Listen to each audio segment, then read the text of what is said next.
How you doing? I'm Sean McVeigh with Sean's Outdoor Adventures. Today's review is at Palo Outdoors in Palo, Iowa. I want to give a very special thanks to the people here at Palo for assisting me in reviewing. They have a large selection of bows. If you're in the area, make sure you pop in, check out some of the bows, tell them I sent you, and let's get into this particular bow. All right, in this video I'm doing the PSE Stinger. This is a package, sort of an entry-level type of a bow. The manufacturer specs, it goes from 21-inch draw to 30-inch draw.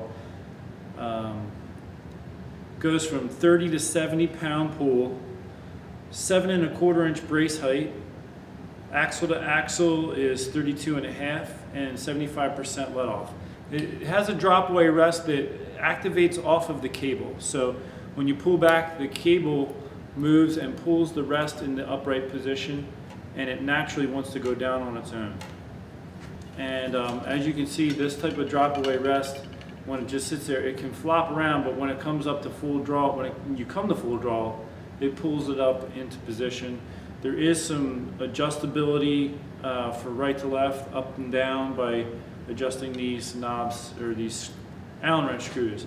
For a peep sight, it has a rubber tube peep sight, which will force it to go into the correct position at full draw. That's a little bit helpful for an entry-level bow, because with the entry-level bows, you can be changing draw length regularly as the person grows, and that can affect where your peep sight lands. If it doesn't have this rubberized thing, you might have to take the string off and twist it and things like that. Another thing to note about this particular bow, this PSE, is it's a single cam bow. So you have an ovular shaped cam on the bottom and a round wheel on the top. Advantages and disadvantages are, with a single cam bow, it's typically a smoother draw cycle. So pulling it back it's a little easier sometimes, it's less aggressive feeling. You also don't have to worry about keeping two cams in sync with each other, being that there's only one cam. But one of the drawbacks is, with a single cam, they're typically slower as far as the speed of the bow. Another nice thing about this particular sight is it has tool-free windage adjustment, so you would just loosen this with your hand and turn a knob, and it'll move all the sights in and out or up and down. For the individual pins, for setting the space on them, those are Allen wrench screws, and it's a 5-pin system. So I don't know if I mentioned that already, but so if you're setting your first pin at 20 yards, you could go all the way out to 60 yards with this. As far as the grip, it's got a very thin grip. One of the things I always look for in a grip is, am I going to be able to do the same grip every time? This is a decent, you'd have to just figure out how am I going to grip it, and then make sure you do that every time. It does have a little bit of a slide to it, so you have to make sure your hand's not sliding around when you're gripping the bow. If that's something you don't like, I'm sure they have aftermarket grips you can attach on here. Some people even get a certain type of tape that they wrap around there, and that keeps your hand from sliding. So let me go ahead and take a couple shots with this, and then I will shoot it through the chronograph. First, let me check the back wall rating. So for the back wall, it's actually fairly solid. Out of a lot of these entry-level bows, it's more solid. I'm not able to move it around.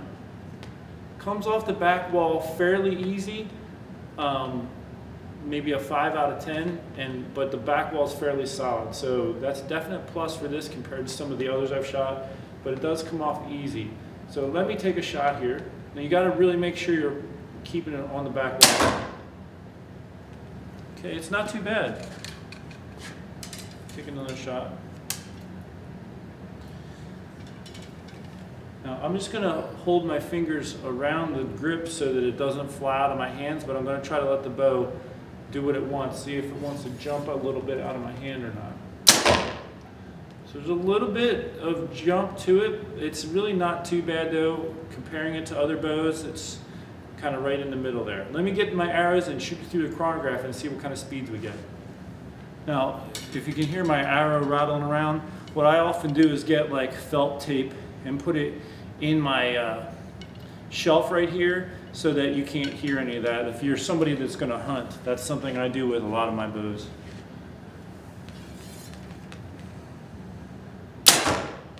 Now, as I said before, usually single cam bows are a little slower than double cam bows, But this is, I just shot a bow, the Mission, a minute ago, and I think this is shooting a little faster than that.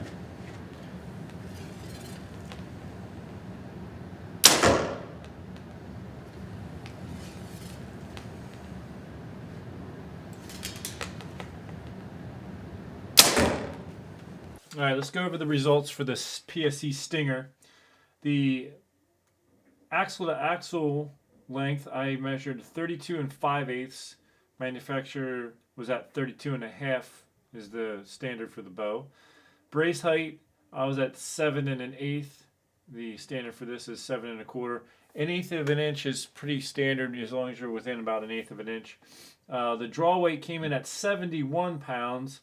The typical poundage rating for this bow is 30 to 70. Draw length is, this one came in at 30 7/8, so that's almost 31-inch draw. So that gives you a lot more speed. So this was just about measuring, like I said, 31-inch draw, and depending on the whole bow, the way it's set up, I mean, that could add almost 10 feet per second for a true 30-inch draw. And I was trying to shoot the bows at 30-inch draw, and the bow's only supposed to go up to 30.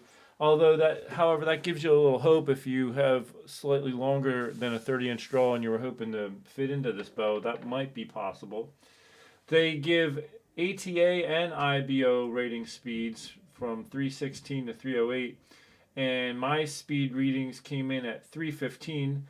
However, the draw weight was a little above 70, and the draw length was almost an inch longer than 30. So it did give us decent speeds compared to their ratings, but measurement-wise, the weight was a little high, the length was a little bit long. The back wall was fairly firm, but it came off the back wall very easy, so I gave it a 5 out of 10 for that. And then, of course, we see the draw curve here. Kind of goes up and hits a peak, and then comes down a little bit and rides it out a little bit before it slopes off at the end. All right, let me give you some first impressions with this bow. First of all, for a single cam bow, it comes in almost an inch long on the projected draw length. So this is supposed to be set at 30-inch draw length, and on the specs, it's only supposed to go to 30-inch. However, the draw board, when I put it on the draw board, I was almost at 31-inch. So if we were at an authentic 30 inches, we're probably going to have, you know, in the ballpark of 10 feet per second slower readings as far as speed. So if you're somebody who's a 30-inch draw, like a true 30-inch, you're gonna probably have to set this at closer to the 29-inch draw length setting. At least the bow that I'm holding right here, you know, sometimes there can be variations coming out of the factory, but this particular one, if you were going to be setting this up to shoot at 30 inches, you might have to set it at the 29-inch draw length setting. And again, that's going to impact your speed readings.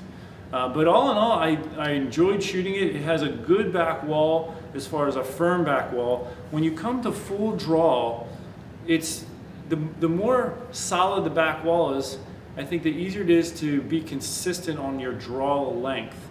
So some of the bows have a mushy back wall, and if you're pulling back this much on this shot and only to here on the next, that little bit is going to impact where your arrow hits the target. It impacts how you're anchoring. It impacts how much force is being put on the arrow. So in longer distances, the arrow will drop sooner for a shorter draw length. So all those types of factors come into play. But for a single cam bow, I'm definitely pleased with this. And it's also nice they give you a 5-pin system. So I think they have, you know, a serious hunter in mind, someone who might be considering doing some long-range shooting. I also want to give a special thanks to Palo Outdoors for letting me come and do these bow reviews at their location today. It's been a great help to me, and I hope it's a help to you as well. So make sure you support your local bow shops, and if you're in the area of Palo, Iowa, make sure you stop in and check these guys out. They don't just have archery equipment, they also have fishing as well. Thanks again for watching. Comment below, like, subscribe, share, all that good stuff. Until next time, take care and God bless.